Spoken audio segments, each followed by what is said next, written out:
Hi everyone, Murdoch here, hope you're well. Emotions get in the way of the result. You've got a job to do. Number one, put a good move on it.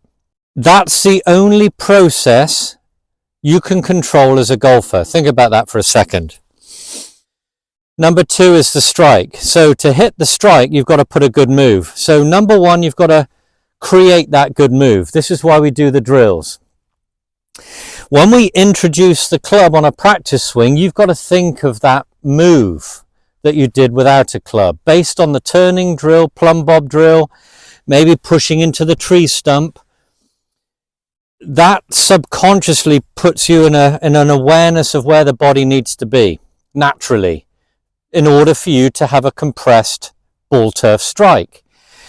So when you've introduced the club, that's the first distraction. So we don't want the ball yet, because that's the second distraction. What you can do, if you're on a grass practice ground, is find a broken tee, cigarette butt, a little bit of grass, something you can identify and watch, and pretend it's a ball that you're going to commit to. So little swings. I've got in the back of my mind the feeling from my turning exercise. I've now just got a 7 or 8 iron down the handle because I want a little swing that gives me my first checkpoint. My checkpoint being about chest high, where I'd be if I performed my turning exercise and extended my arms, right chest. So that's a reference point. It's a comfort for me. It's in a position I'm fully aware of the feel of being in, right here. I'm watching that speck on the ground, and I'm now going to turn through my plumb bob drill, committing to that object. Really feeling the clearing. You're watching the object, you're hitting it. Boom. I don't care about where it goes because it's not a ball. This is how you're enhancing your blueprint again further for what you're doing with a club in your hand. Okay, this is important. So you're going to do a couple of swings now. Recall the feeling of the last one and go, right, I want to do that again or better it. So up you go. Down, through. Bring in that speck again and go, right, clone it, I call it. 2 in a row. Boom. 3 in a row. That was a better one, so that's replaced my previous one. 2 in a row. Boom, there we go. Adding more don't care.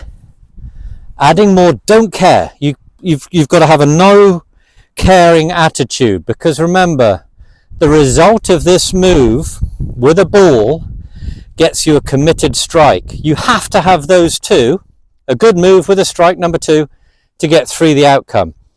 You don't give a SH1T. You've got to be completely emotionless about the result. Your job is cloning these good moves, and this is how you do it. So now you've got 3 good practice swings in a row. Recall those feelings and a carefree attitude. You don't care, you really don't care. Here's your first ball. You put them in little groups of 5, right? 6 maximum on the range. You've now got the reference point, your guide. You're going to mark this swing based off those 3 lovely practice swing shapes, feelings, and now we've got the ball. We don't care. Our goal is contact. 5 being great, 1 being not very good. You want to get some 4 and 5s here, 2 or 3 in a row. So right, I've got the feeling. Down the handle, I'm going to commit to this strike now. Got my alignment stick, don't care where it's going, but this is to keep feet, knees, hips, shoulders all parallel. Recall that feeling, commit to it. Right off the bat, lovely, that felt good. So that felt like 4 swings in a row now. 3 really good practice swings, hitting my broken tee. 4th one being a ball, boom, felt the same. Another ball, make it 2. There we go. Another one, 3, boom. You're getting a thrill out of ripping it now. It feels a wonderful game to play when you've got this cloned swing. You've got control over it. You don't care. You're committing to the strike. The ball isn't moving, remember, it's there taunting you. So don't get scared of it. Don't worry about where it goes. When we've got a process here that gives you a thrill out of ripping it, and 9 out of 10 will go down our target. That one I hit there, right down my white stick. I couldn't have, someone with a baseball glove could have caught it. So 2 in a row, 3 in a row, 4 in a row, 5 in a row. Now you're shelling peas. Now your goal when you go to the golf course is that. And I challenge you now, when you play and practice next, to take this up, and I want you to comment below after you've played, and I'll be very impressed if you have 3 or 4 committed rips, but you will in 9 holes. If you have 5 in 18 holes, that's very good. And this will run across the board. You'll do it with your chipping, your pitching. Remember, don't give a monkey's where it goes. You've got to have that carefree attitude.